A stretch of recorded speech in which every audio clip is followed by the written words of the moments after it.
বন্ধুরা, এই বৃদ্ধ মহিলাটিকে দেখুন। সবাই ভাবছিল সে হয়তো সুইসাইড করতে যাচ্ছে।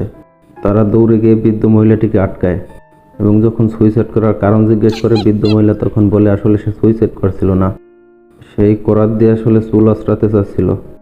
আসলে তার কাছে কোনো চিরুনি ছিল না চুল আঁচড়ানোর মতো। তখন তার ছেলেটি দেখে খুবই কষ্ট পায়। আসলে ছেলেটি ছিল খুবই গরিব। ছেলেটি একা রোজগার করে কোনো রকমের সংসার চালাতো, কিন্তু সে তার মাকে খুবই ভালোবাসতো। আর সেই ভালোবাসা থেকে সে এমন কিছু করে দেখালো যেটা তোমার আর আমার পক্ষে হয়তো সম্ভব ছিল না।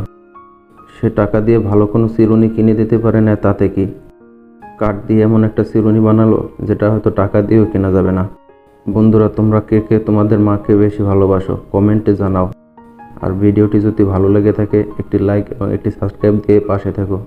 চিরুনি বানানো শেষ, তার মাকে সেই চিরুনিটি যখন উপহার দেয় তার মা দেখে খুবই খুশি হয়ে যায়।